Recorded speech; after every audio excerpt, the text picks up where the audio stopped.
Hello and welcome back. Thanks for joining. My name is Berit and today we're gonna have a little bit of story time or story time about statistics, which sounds like the worst advertisement ever for a video, but maybe it will be as much fun for you as it was for me. So the other day I ordered some books online and that got me thinking, well, you've ordered quite an amount of books lately, like in the last few months. And then I thought, how many books did you actually buy since you moved here?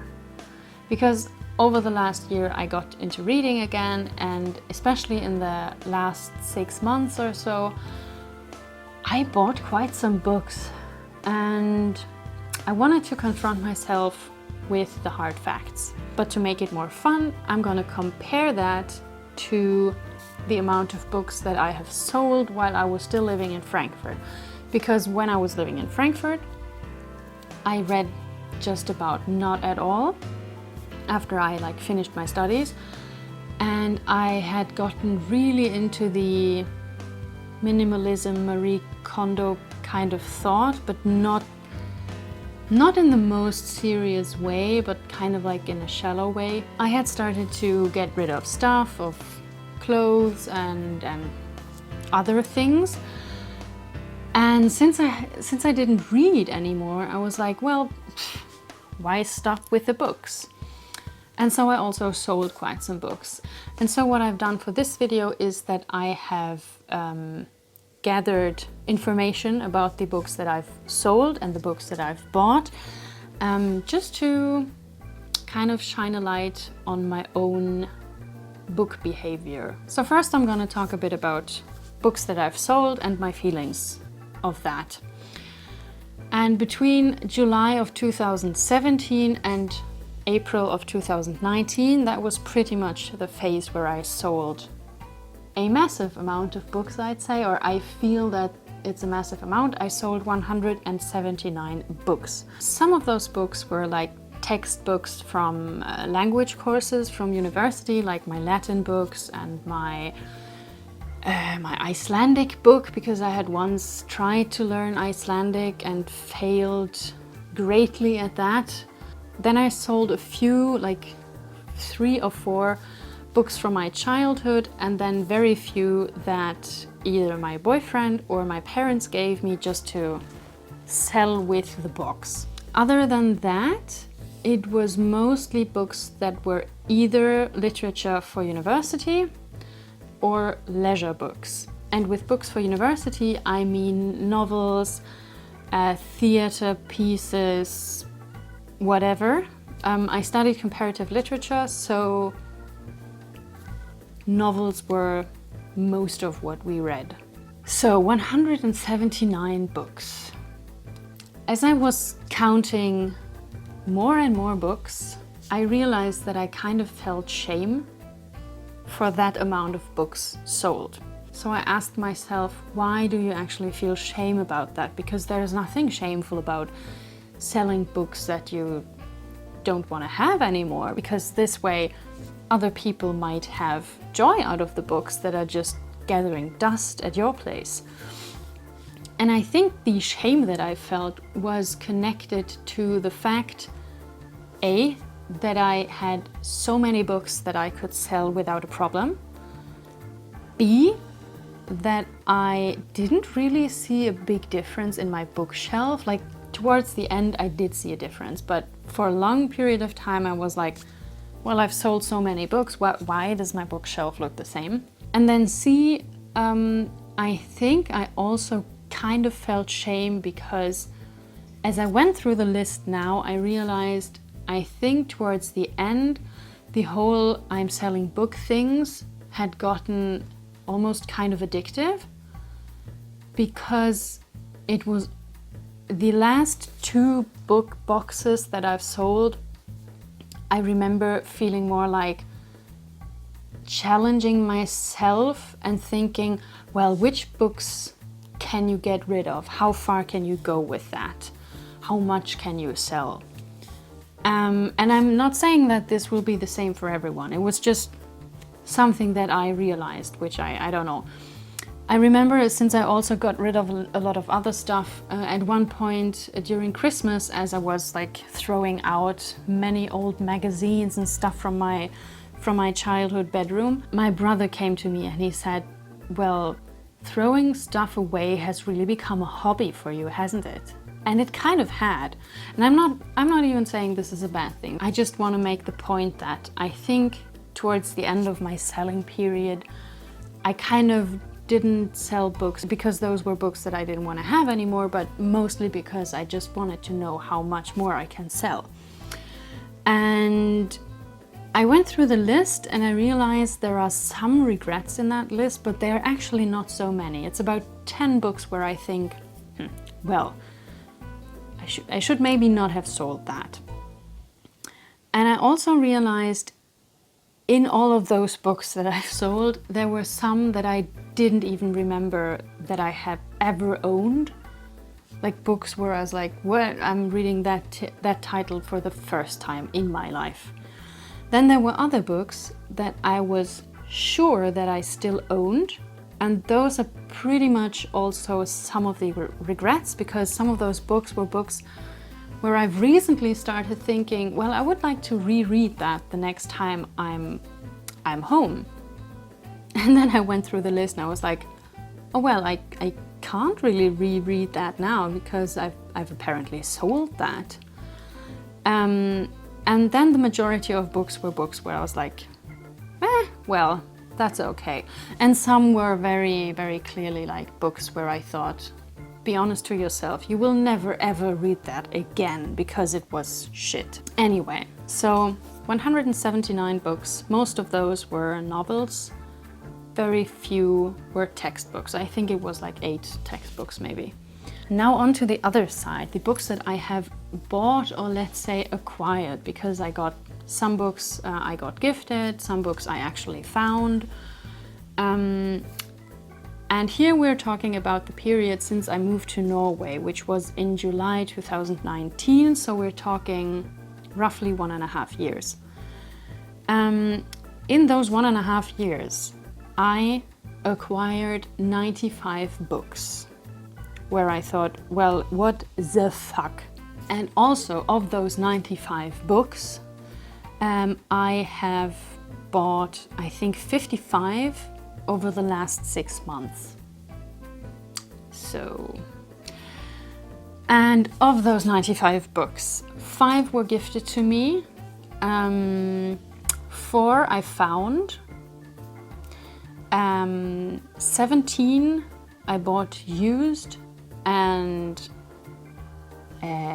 68 I bought new, but 5 of those 68 were for work. And also, just to make that sure here, I don't think that the numbers are all extremely accurate. I tried to be accurate, but I very probably forgot a book here or there. So maybe it's not 95 books, maybe it's 97 books, I don't know, but something in that area of 95, pretty much. Of those 95 books, roughly 9 are non-fiction, which is pretty few books. But I also don't love reading non-fiction in my free time, actually. And among those 95 books, there was one big regret, and that was the book The Professor in the Cage. I thought it was gonna be a humanist perspective on mixed martial arts, but it was actually just mansplaining and more mansplaining about why men like to fight and why women don't like to fight. And that just context information that is absurd for me, because I do combat sports in my free time, and I've been doing that for the last almost 8 years. So it's like, I don't know, big regret. I didn't finish that book. Ugh. Anyway, getting back on topic.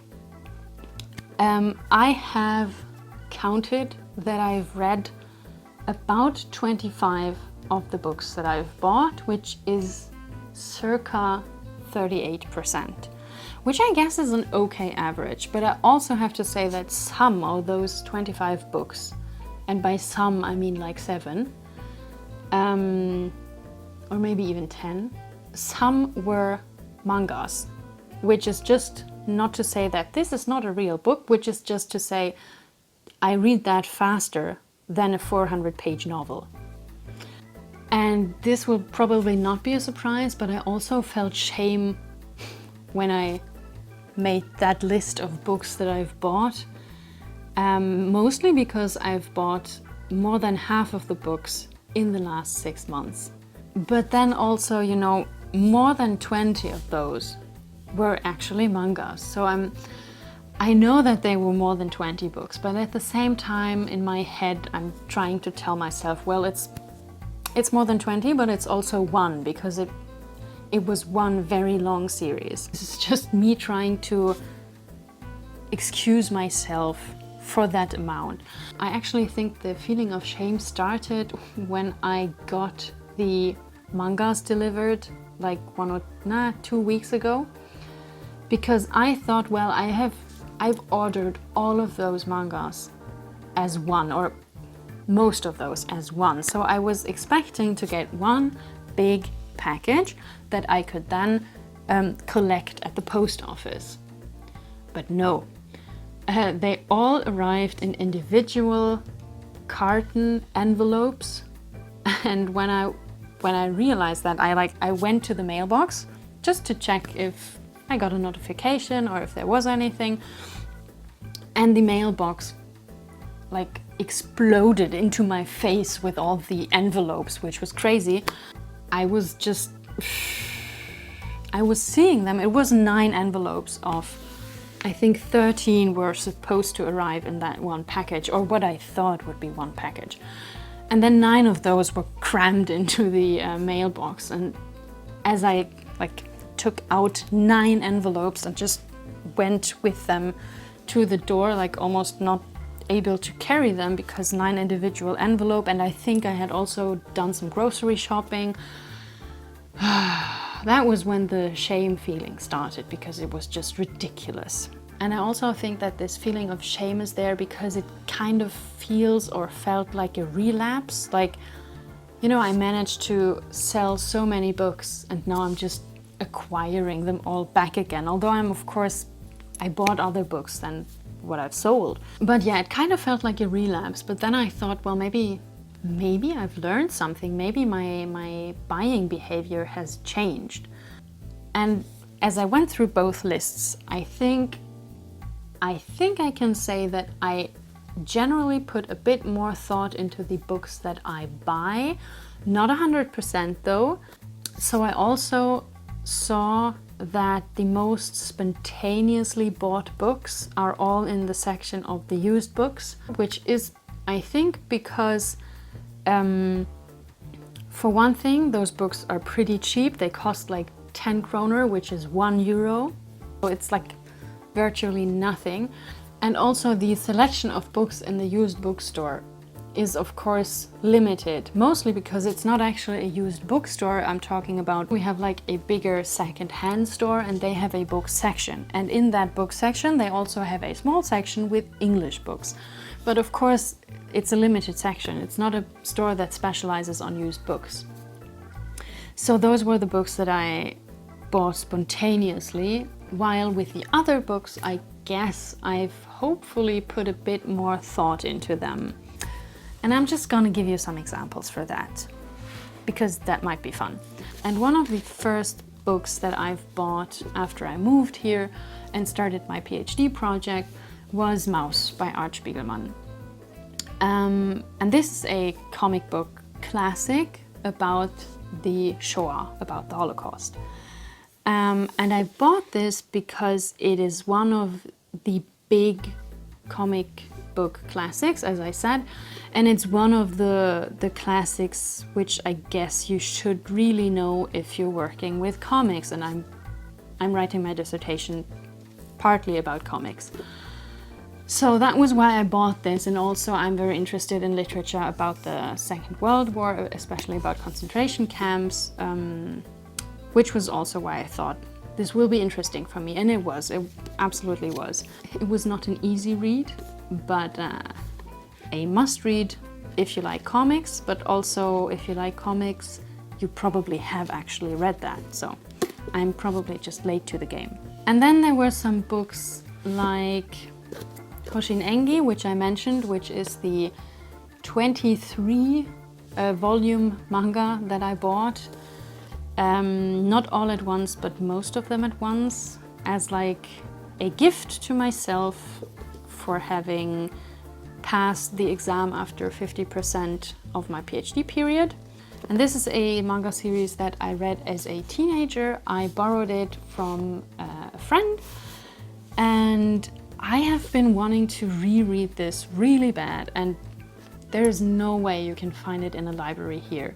So I decided to buy this, also because this manga plays with the medium, which is really interesting. And it's also very funny, and I think it's categorized as an action comedy series, but for an action comedy series, I cried quite too much, I'd say. But this is awesome, this is funny, and I'm pretty sure that I will not only read this once now and then be done with it, but I guess this series is more of a thing that I will read every now and then, probably. So, hope I put more thought into that, because buying 23 manga volumes is not cheap. Another book that I have put quite some thought into was The Silmarillion by Tolkien, which I bought some time after having read Lord of the Rings last year, because now I'm super into Middle-earth again. And I think now that I can actually appreciate these books, I think now it will be very interesting for me to read The Silmarillion. I haven't started it. It's not one of the 25 books that I've read, but those two are 2 of the 25 books that I've read, so woo! And another example which I want to emphasize is José Rizal No Me Tangere, which means touch me not, or I would say don't touch me. And this is like the Filipino classic. And I have several reasons for wanting to read this. 2 of the main ones are that the combat sports that I do in my free time is Filipino martial arts, so I'm pretty much interested in everything that has to do with the Philippines. And the other reason is that my boyfriend is half Filipino, so this is another motivation to read this book. And another reason is also that while I read a lot more again last year, I also felt that most of the books I read were originally Western or English, American, whatever. And I really want to expand the literatures that I read. And I guess / hope that a classic would be a nice way to start with the Philippines. So yeah, and other books that I'm looking forward to reading, which are among the ones that I've already bought or at least ordered, not all of the books have arrived yet, are Metro 2033, which is originally Russian and plays in post-apocalyptic Moscow. And I want to read that book before I play the game. I have the game, and now I also have a computer where the game works, but my friend told me that I have to first read the novel and then play the game, so that's what I'm gonna try. And also I still haven't finished playing Dark Souls, so we have a lot of time before I will start with Metro. And the last book that I ordered, actually, which was also one where I put a bit more thought into, was Tower by, I cannot pronounce the name, but I'm just gonna show you a picture of the cover, which is a Korean science fiction book, which I found on the channel Books and Bao, because they talk a lot about literature and translation, which I find extremely intriguing. And I've been thinking about buying this book for quite some time. And now, like 2 days ago, I did. And now I'm very excited for that to arrive. And I also proclaimed my shopping ban, because I was like, now it's enough. It's enough for now, until the summer at least. So yeah, that was basically my comparison. I think it was pretty chaotic. I hope that it made some sense. I also hope you found it interesting. If you stuck around until now, congratulations, I applaud you. For me, it was just interesting to confront myself with the facts and just look at what have I sold, what have I bought, what are my thoughts and feelings on that, because I also saw that most of the books that I've sold were books that I didn't really care about, that I had to read for some courses. I mean, for example, I sold almost no book that I wrote a paper on, because those were books that I found interesting and that I liked and that I was getting something out of. But I also saw that I maybe / hopefully put a bit more thought into the books that I've bought over the last 1.5 years, at least over the last 6 months, because now I kind of want to read again. So hopefully I chose things that I actually want to read and that I actually am going to read. I was positively surprised that I have already read almost 40% of the books, which is kind of cool, because I hadn't actually expected the number to be that high, but I think it's getting pushed high because of all the mangas that I've been reading. I thought that I would suffer from much more severe tsundoku. I don't know how to pronounce that. I'm sorry if I slaughtered that word, but the Japanese have a word for the habit of buying books and then not reading them and just accumulating new books that just remain unread. And I think it's great that they have an actual word for that, because I think there are many people who suffer from that, me among them. Overall, I think my concluding thought is that I now have a better idea of how much I actually have bought. Then I can relate that to how much I feel that I have bought. And also how much money I feel that I have spent and how much money I've actually spent. I did not calculate that. And if I had, I wouldn't be sharing it, I guess. So anyway, that concludes my video. I think I have gotten a better idea of both what I've bought and what I've sold. I think I've got a better idea of what I thought while buying and selling my books. And hopefully this also helps me to reflect a bit on what I will buy and not buy in the future. One of the reasons that I proclaimed this shopping stop was that I was having this thought that I don't want to fall back into just randomly buying books and then not reading them, but spending money on them. Especially if they are new bought books, not like used books. That's a totally different thing.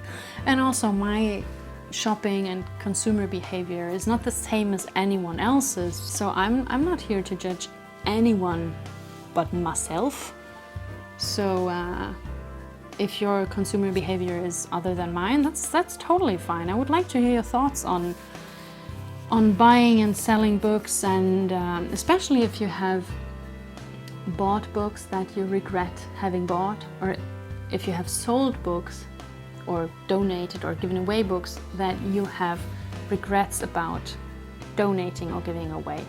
Because that, I think, was pretty interesting, to see books on my list of sold items where I was like, well, shouldn't have done that. But anyway, so that was a bit of like statistic story time. Hope you enjoyed it, and maybe I'll see you in the next one. Bye.